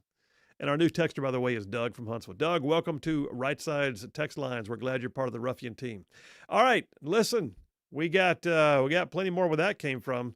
Let me. That was not our new texter. Doug from Huntsville says texting in. Okay, Doug, good to hear from you, man. All right, we got more. I'm switching gears. Term limits. Did you hear about Kay Granger? She's a Republican, and it's a problem. Phil Williams, Right Side Radio. We will be right back.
And we are back. Phil Williams, Rightside Radio. Solid, conservative, and just plain right. Well, I mean, like, man, making common sense like a superpower. Hardly any time to the top of the hour to go ahead and intro this topic, but I got it. I'll do the best I can. So I've got an article here, which I have not even had a chance to go through in great detail because it's a lengthy one. I mean, this one, Wall Street Journal came out with a report that is roughly 10 pages long. That is pretty damning. They went back and they interviewed upwards of 40 people who had worked in the Biden White House or had been in key positions, throughout the administration where they would interact with the White House. And they extensively went across the issue of how did President Biden truly fare? Was he with diminished capacity? And overwhelmingly the report's saying yes. Now, first of all, I'm thinking, so why'd you do this now? Is it because you couldn't get the answers before? I mean, how long have you been working on this? I don't know. This would have been a great report to have had, 2 years ago. But nonetheless, what we're seeing right now is that this report, which you can hear how thick it is, this report, which I want to say 4 separate members of the Wall Street Journal staff collaborated to put this together, clearly indicates in an anecdotal fashion, not just like rumors have it. No, they went and they got stories about in this meeting on that time, on this way we did this, whenever these things happen, here's what we would do. Here's the response. Here's why we did it that way. And it was constant shielding, like stories being told of, no, we can't do that today because this is a bad day for him. You don't get to have bad days. You're presidential 365 days a year, 24/7. This job does not turn off at 5 p.m. You don't have the ability to ever see something happen that can just be written off for the day when you're president of the United States. And I'm just telling you, the reality is we have had a ghost president now for 4 years. And I can't even begin to explain it. The reality is that we've had a ghost president and the staff knew it. And what really galls me is his wife knew it. I mean, the people who love him and were the closest to him just let it happen? Well, okay, no way to truly explain that, but it kicks off the topic that I'm in right now. Term limits. Term limits. If we know for a fact that someone is having diminished health or a question of capacity, how can we have them running our country? And I don't say that lightly. How can we have them running our country? How do we have someone who is an octogenarian, or for that matter, even over 90? And I recognize that some may be very sharp at that age, and some of them can't tie their shoes, and yet they're wheeled in to vote. And then why? Why are you still there? Well, we're going to talk about what just happened with Representative Kay Granger, who has a long history, strong Republican from Texas. Y'all, it'll boggle your mind. Phil Williams, Rightside Radio. Y'all stay tuned. We'll be right back.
You're listening live to Rightside Radio with Phil Williams. It's hard to go wrong when you're on the right side. Rightside Radio.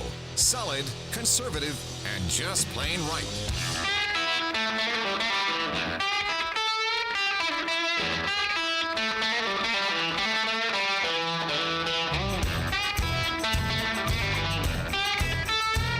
Alabama's syndicated news talk leader, Rightside Radio, Phil Williams here live in the Rightside Studios. Man, we got the local, the state, the national, covering down on all the issues. And, oh yeah, like the dude just said, solid, conservative, and just plain right. Welcome to hour number 3 on this Christmas Eve.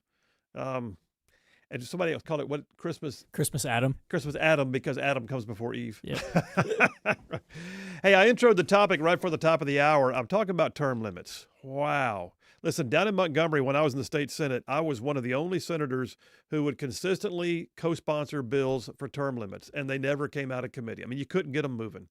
Myself, Trip Pittman, a couple other guys, and then we all term limited ourselves, too. Like, I was there for 8 years and decided that running for a third was not what I was supposed to do because it was not my identity.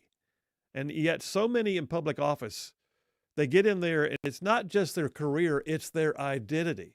They don't know what to do with themselves if they're not elected, and that's why too often you see somebody who has been in office for 35, 40 years, and they're well into their 80s. It's like they don't care that they have grandkids. They could care less about it. They don't know what to do with themselves if they're not in power, and so they never leave. And we got a massive problem with this right now with this Representative Kay Granger story. Listen, I'm going to bring somebody on to just kind of opine with me about it a minute. A guy that I just think the world of, State Representative Ernie Yarbrough represents District 7 up in the northwestern part of our state. It's Lawrence, Colbert, Morgan County. And he's a constitutionalist, and he's even been a guest host on Rightside. He's a true Rightside ruffian. Ernie Yarbrough, how you doing? Brother, I am doing fantastic. I got even happier when I heard that I get to come on the show and talk for a minute. I have had knee surgery, and so I have been stove up recovering. But as you can imagine, somebody like me that doesn't like to talk and is very shy and doesn't enjoy being around people, hiding away in my house has been just a very natural thing for me. Yeah, like not. By the way, you didn't just have knee surgery. You had like knee reconstruction after you just tore the whole thing to pieces. Yeah, so it turns out being 43 years old and running routes on AstroTurf at the Auburn Athletic Training Facility wearing multiple inch thick dress shoes probably is not a good idea. No, something about when your kneecap was on your thigh later on is what I heard. Yes. Turns out there's a tendon there called the patellar tendon. Turns out the good Lord made it for a purpose, which includes attaching at the bottom of your kneecap and holding it in place. So intelligent design has many, many important uses. Yes, it does. And it's a good thing you had intelligent surgeons to put it back in place. Amen. All right, well, listen. It's a blessing. It's not 100 years ago they just cut my leg off. That's a blessing. Well, sure. I am glad that you are going to be mobile again, and at the very least you're still able to talk. But hey, So did you hear this story, by the way, Ernie? This Representative Kay Granger, she's a career. I guess she is a career politician, but she's a longtime Republican from Texas, and she has been in Congress since like 1990 or something, and she was the mayor of Dallas. She's been AWOL since July. No one knew where she was, and they just found her in the dementia ward of a nursing home, but she's still holding office in Congress. Yeah, wow. I did some research when I heard the story drop, and I was on different news sites and app, and I was like, she's fixing to finish her 14th term, 81 years old, right? Elected in like 1996, and mind blown, as you said, that she's been AWOL for all this time, and no comms from anybody, to her constituents or anybody that she's in a dementia condition. And it just struck me when I read this story. There's a whole, as you know, my campaign slogan is Make Alabama Local Again. I'm writing a book called Make America Local Again, which I hope to have out early in the spring. Wow. But the whole concept behind it, the whole issue behind this which just begs the question of, well, as you brought up term limits, right, is the whole concept of the structure of American politics and what did our founders intend versus what it's become. Yes. And I think, so often it gets back to, for me, I want to challenge the American people, right? Because we're supposed to be a grassroots bottom-up country of politics. And so I think behind this, there's a bigger story here of how Americans have to change their mindset about public service and taking control of and taking charge of their own political future. I completely agree. And I realize, too, that some of what happens in especially in the legislative branches, runs on seniority. And I know that. But at the same time, that does not mean that you have to stay there for 35, 40 years. You don't have to be there till you're 80, 90 years old. And I look at these people and I think, do you not have a life? Is this your life? Is this all you have? Because that's right. It's just and that's what leads to having a spending bill, right? That's 1,600 pages. Yeah, and no one as blinks. opposed to 120 pages off of a few posts on X. And I think again behind this, you have people who are there all this time, decades and decades. They form all these relationships, unhealthy, with lobbyists, backdoor dollars, backdoor interest. And so that becomes their way of, hey, I come in with a net worth of $200,000. I'm going to leave with a net worth of, say, $80 million, right? And the reality is behind this, here's what I think is the bigger takeaway. Because I think so often the government has this idea of, or this vested interest of, hey, the problem was with the government. The problem was with the feds. Blame the feds and the feds will solve the problem.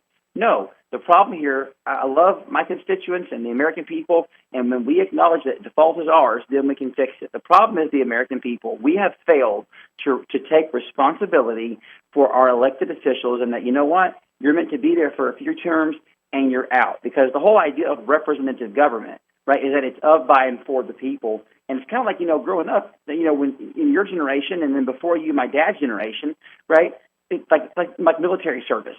It was like, hey, you're in for a few years. It's good for a man to serve. He gets out. He goes about his duty, right? And so the same concept here is, and what the founders intended, political office is never meant to be a career. It wasn't meant to be a way to make a living, right? The initial Continental Congress, they didn't make a salary. Right. They were all men who owned their own businesses, right? They came in, they served, and they went home. So they had short terms. And I think behind this, we've got to reevaluate and change that political career should not be a career. It should be a true method of public service whereby someone comes in, does their duty, and gets out. Yes, absolutely. And I can't feel that stronger than I feel it right now. I mean, I'm looking at and I granted, in Montgomery, you and I both seen people whose actual identities are being elected. They don't know what to do with themselves if they weren't in the state legislature or doing something in the state government. But in D.C., it almost feels like it's a pandemic of decrepitness. I mean, I'm looking at Kay Granger. They find her in a dementia ward, and no one has said boo about it to her constituents for 6 months. People are livid now that they're finding out. Then you got like Mitch McConnell. McConnell had another fall the other day. He's had multiple health events that were clearly indicators that he is no longer firing on all cylinders, and he now has a concussion that he's getting over with just from a few days ago when he fell in the Capitol building. And when you got articles being written by Politico and Vox and others that are saying this kind of stuff, it's not just the Republicans saying it, and it's a bipartisan issue. Dianne Feinstein, she was 89 years old, 89. Yep. And no longer had the cognitive or physical ability to even do her job, but she was still in office. And it's just you see it with Nancy Pelosi. You see it with that crazy purple-haired woman from Connecticut or whatever, wow, talking about how that we need female crash dummies because there's a gender inequality in crash dummies. I mean, this kind of insanity and stupidity is so not only so far divorced from a Christian worldview, but from even anybody that has one eye and half sense. But this is where, again, my plea back to the American people is: what if we had the same passion to raise up public servants as we did for our football teams? Yeah. Right.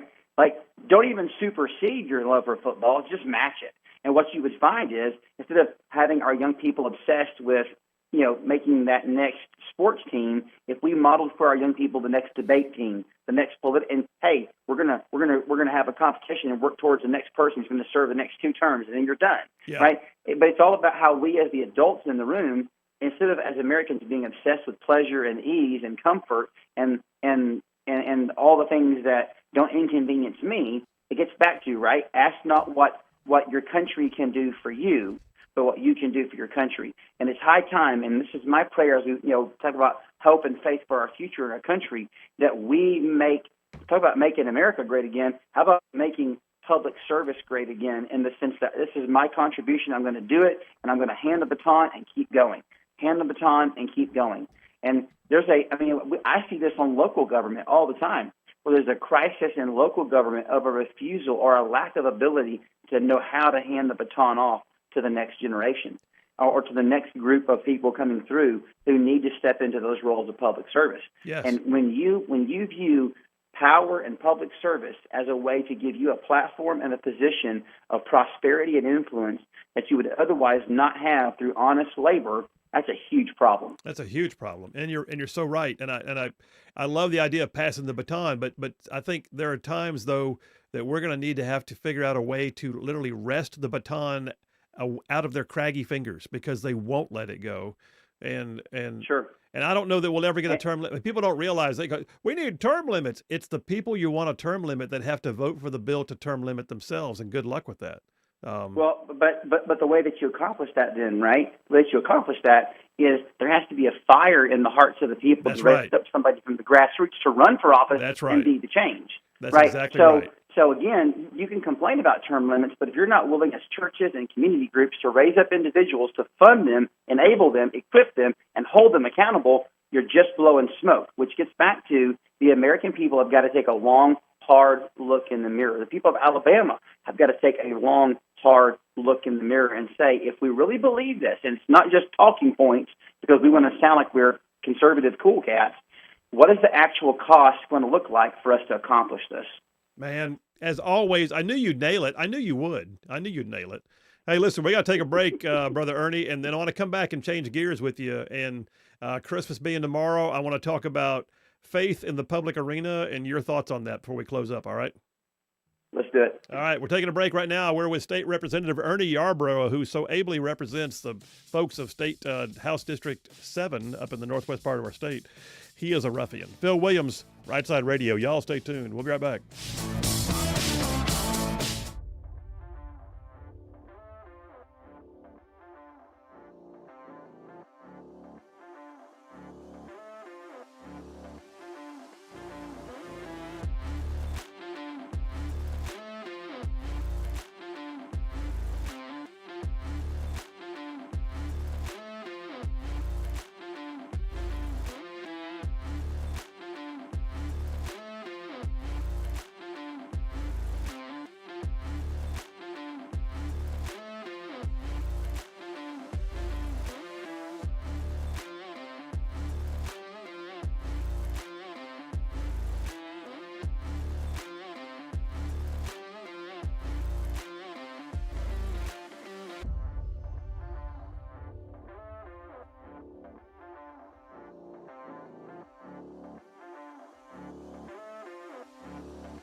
We are back. Phil Williams, Rightside Radio. Solid conservative, just plain right.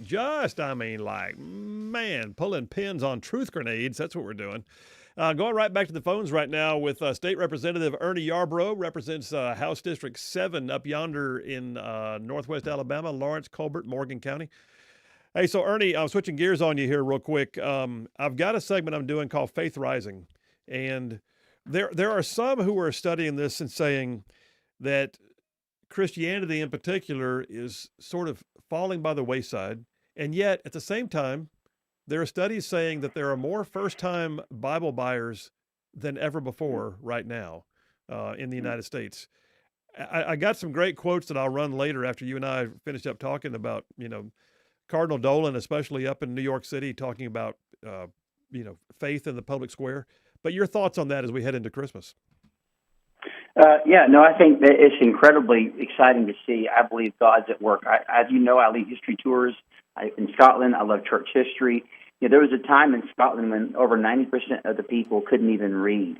And it was through a desire to buy Bibles and read Bibles that it sparked the entire, not only birth of Western civilization, but even the scientific revolution.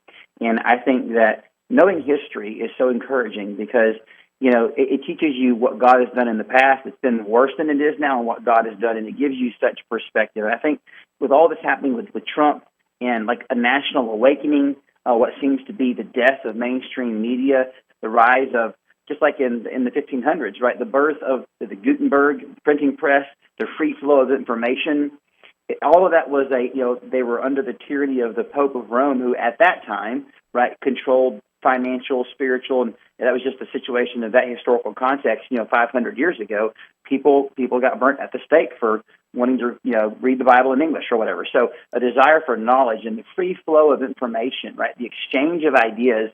And I think in the context of all that's happened in this historical campaign, and now leading into Christmas, Charles Dickens said that Christmas time changes our hearts, it seems, whether we wish it so or not. There's a power in the coming of Christ that it has over the most obdurate unbeliever that simply cannot be escaped. And I think you see this coming to fruition as well. So I've seen some reports that came out that says now there are, for the first time since like 1970 or something like that, a long time ago, that there are more men, young men, going to church than women now. And this is all birthed out of a context of things like Charlie Kirk going to all of these campuses, sharing the gospel and sharing political freedom and ideas. Yeah. And I think that all of these things have had to happen. COVID, Biden, bullets flying, votes stolen, all these things have had to happen in order, in the mercy of God, to shake us to our senses. And I'm actually very excited for the future. Listen, thank you for that. And that was an amazing statement. But you're right. And I really do believe that you can sense it. I mean, it's one of those things you can feel it in your spirit. There's a shift in the spiritual, in my opinion, right now. And I believe that people are looking to Jesus far more than they were before. And I've got a poll here that came off of CBS News, believe it or not, saying that more Americans are hopeful about 2025 than they were for 2024. And part of me wants to go, duh. But, I look at it and go, this is great. I mean, they're looking at a 57% say they're now hopeful as opposed to 47% last year going into the new year. And I find that to be an amazing thing, but I think faith is the heart of it. Oh, absolutely. I think that, and the fact that you've seen massive amounts of untrustworthy, deceitful practices. And I think what's exciting to me too is people are learning that the old, if I could say the old gods, the old way of thinking that's dominated the public discourse for the last 50 to 100 years. Well, I can't put it any better than G.K. Chesterton. He said, the new rebel is a skeptic and will not entirely trust everything. He has no loyalty. Therefore, he could never really be a revolutionist. Like there's no truth, right? My truth, your truth. He says, for all denunciation implies a moral doctrine of some kind. But the modern revolutionist doubts not only the institution that he denounces, but the doctrine by which he denounces it. And then he says, thus he writes one book complaining that imperial oppression insults the purity of women, and then writes another book about the sex problem in which he insulted himself. Right? He curses the Sultan because Christian girls lose their virginity, and then curses Mrs. Grundy because they keep it. As a politician, he will cry out that war is a waste of life.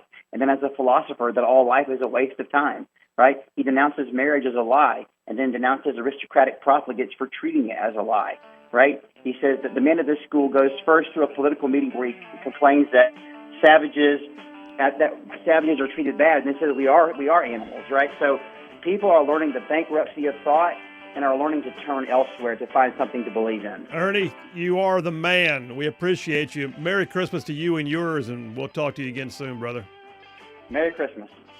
Yeah, that's State Representative Ernie Yarbrough, and we're coming right back with more on that. Faith Rising. We'll talk about it.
Hey, all you Rightside ruffians out there, you are listening to Rightside Radio, solid conservative, just plain right.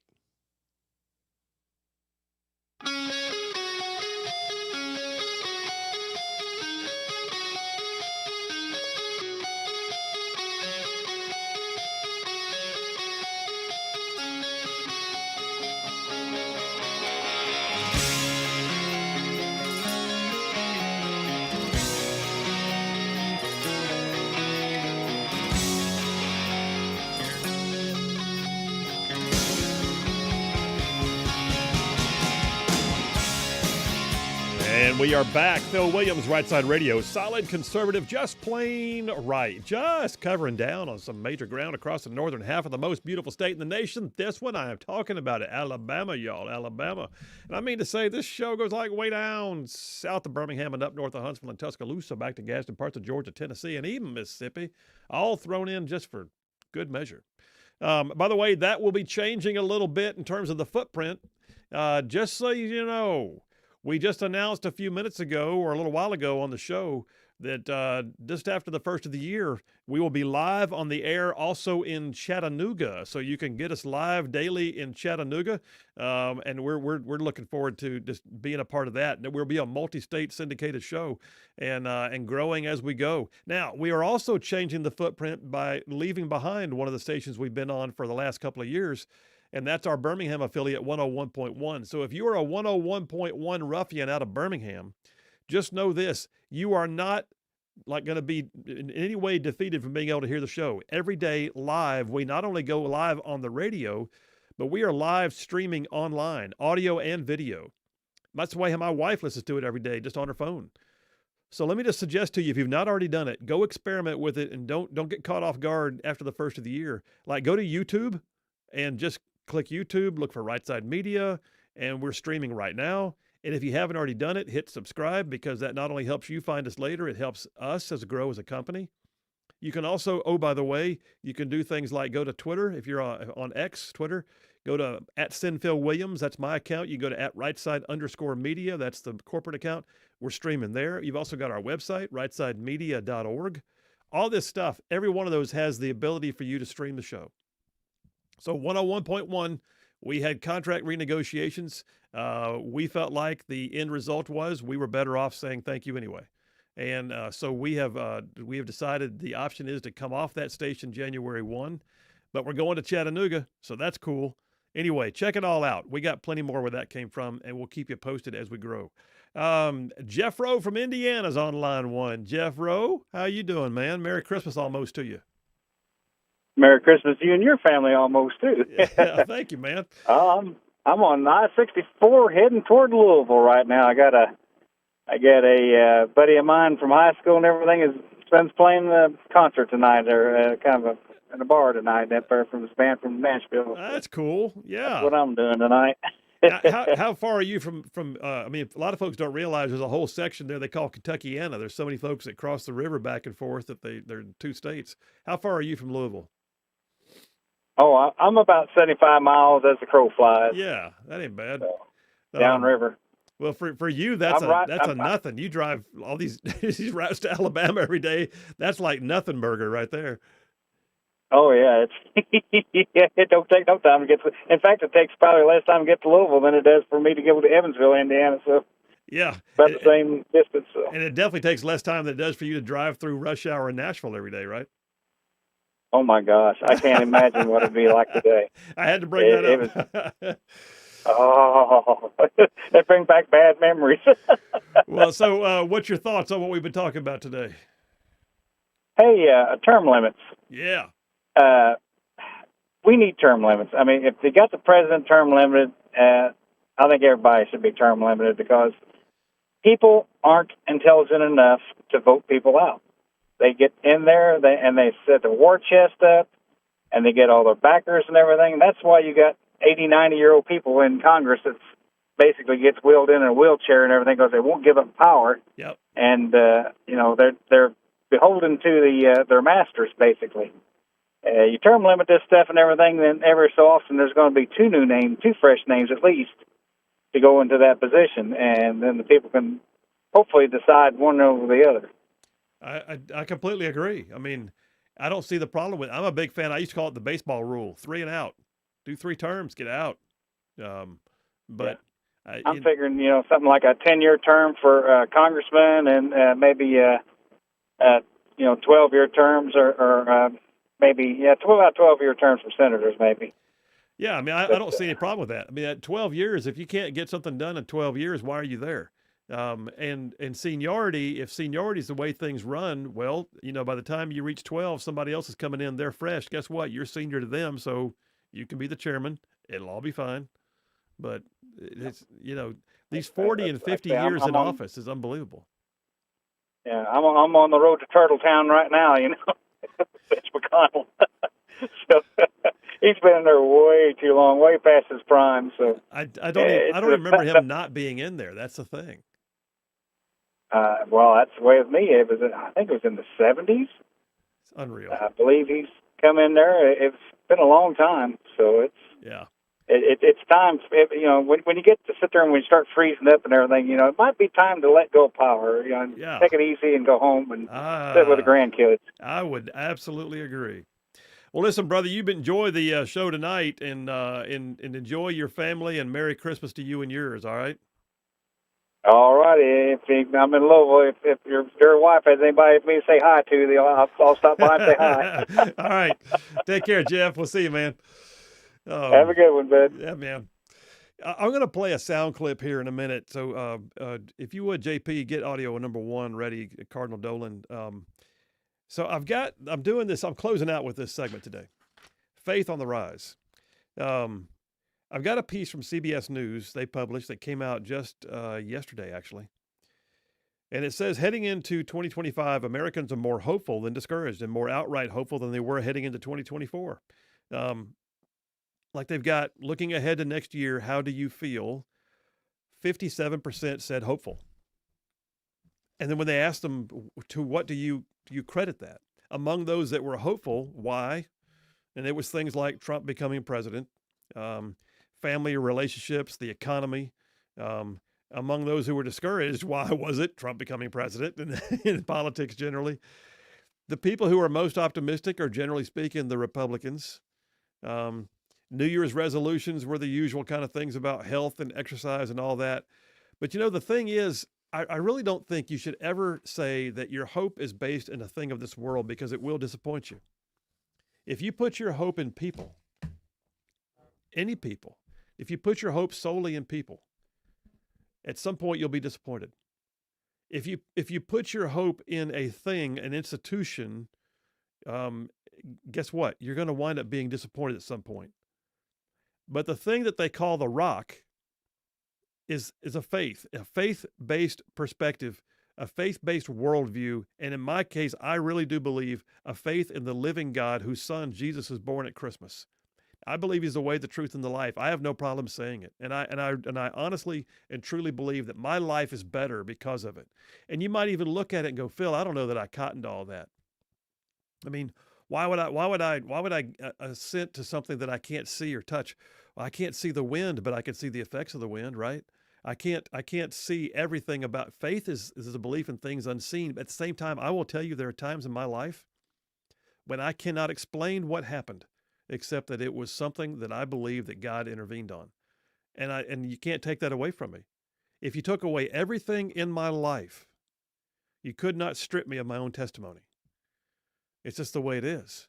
And I do believe that my salvation is assured, but I also really do believe the season that we're in is a part of the hopefulness as we come through that election, as we come through the politics, as we come through all of the mess we've been through the last 4 years, as we look at things that the left is still struggling to do. There's been like a war in the heavenlies, if you will. And I really do believe that we have been given a glimpse that things are going to be fresher in the year to come. I'm not saying it's going to be all easy and, unicorns and rainbows. I'm not saying that at all. But I sense that there is a greater capability to deal with it, if that makes sense. Now, Cardinal Dolan from New York City, I've always appreciated his perspective. And Cardinal Dolan gave an interview recently to Maria Bartiromo. And he talked about this very thing. And I want to pick this up right around the 5:20-ish mark it was a lengthy interview, and we'll do part of it now and maybe part of it after the break. But let's listen to what he had to say. Go ahead and play it. People now are turning to faith than ever before. They say that, and I am so happy to hear that. And what I'm happy to see, Maria, is that, what shall I say, experts and scholars who are not religiously driven are finding this out. They say, sales of the Bible, sales of books on spirituality are going up. And there seems to be a newfound appreciation for the role of faith, especially in our country. Okay, I think President Trump tapped into that. Don't you? I do. I mean, I've had talks with him before in the past where he's pretty blunt about, he can't say that he was raised as a very zealous Christian, but he takes his Christian faith seriously. He has a lot of memories about Norman Vincent Peale, the famous preacher here in New York, down a ways on Fifth Avenue, and I think he means it. And I think the assassination attempts kind of renewed in him. Oh my, there's something beyond me that I think is watching over me and has got a task for me. And what he expresses personally seems to be expressed more and more throughout the world, and that's part of America. It's hard to explain, though, if it wasn't an act of God. Stop it there for a second. I love the way he said that's part of America. Yes, there are Christians in other parts of the world, but there are very few who can say they have a actual constitutional right to their faith-based beliefs. They have an actual constitutional right to worship and to assemble and to have a voice. And that voice can be about your faith, and that assembling can be for purposes of faith. That's one of the reasons why the COVID shutdowns were so egregious, because they weren't just shutting down businesses, they were shutting down churches. I mean, this is a violation of civil liberties. But I say all this to say, looking forward into the next 4 years, I will not tell you that Trump is a perfect person. I don't believe he is. There's not a perfect person. The only one who ever lived is the one we celebrate tomorrow, who was born in a manger. But the truth is this. There's a lot to be said for the way leadership allows an environment to be created. Leadership sets a tone. In the last 4 years, the Biden administration has done everything it can to claw away at traditions and faith-based positions and to strip back those things that we have held dear. Telling us that we have to, not that we should, but we have to accept that a man can be a woman, or that, any number of things that we would like that abortion has to be accepted as just a right. They campaign. That was the sole issue they had for their campaign season. All that to say, leadership sets a tone. As goes the king, so goes the country, is one of the old sayings. And when you look at the way that the two leaders, Biden and Trump, set the tone, I believe that the Trump administration sets a far greater tone that allows for the increase of faith. I really do. And I join those who are hopeful for the coming year, not because I'm just a Trump acolyte, but because I believe there's been a lifting of the veil. I believe there's been a parting of the waters. I believe that we are looking at a time where we're going to see people who have been held back, suppressed even, in their faith, saying, yeah, I do believe. And I think we're going to see it resonate in our communities. I think we're going to see it resonate in our culture. We're going to take a break right now, but as we come back from this break, we will spend some time maybe unpacking a little more of what Cardinal Dolan had to say, and then head out into Christmas. You guys, we love you. We'll be right back.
And we are back. Phil Williams, Rightside Radio, solid conservative and just plain right.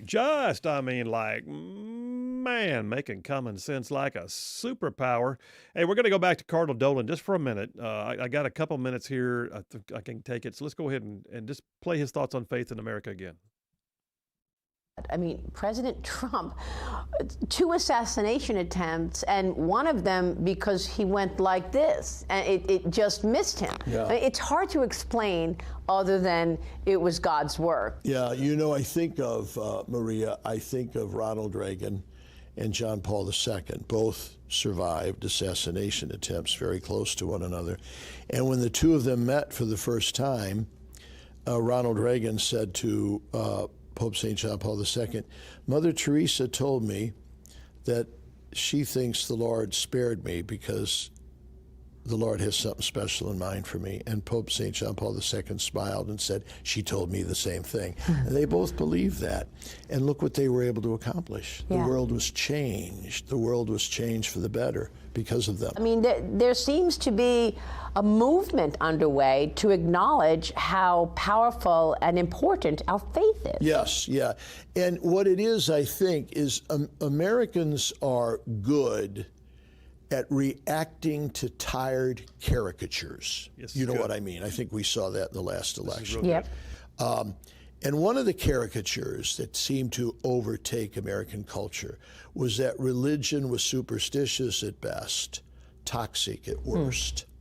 And if somebody was so weak that they needed religion, okay, that's fine for an hour on the Sabbath, but don't bring it into the public square. Don't bring it into it's private.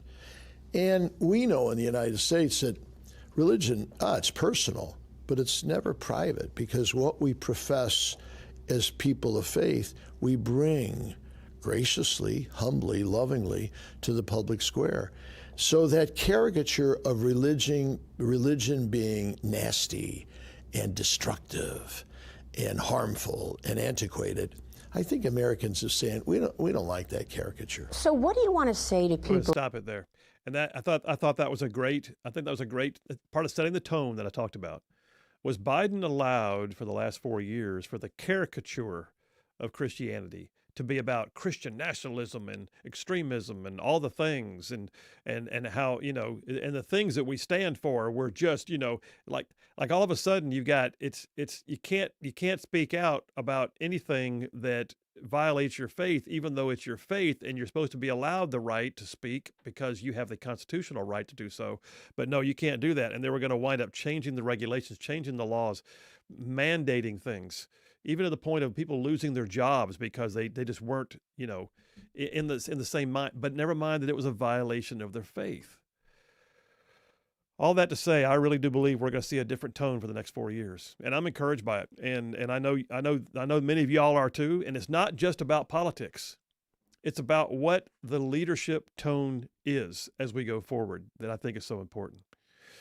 All right, well, listen, I got to get a couple of texts here real quick. Thomas Mathen says, sincerely wishing everyone in the entire Right Side media empire a blessed Christmastide and Epiphany. He said, to quote Tiny Tim, God bless us, the Right Side ruffians, and y'all beyond, everyone.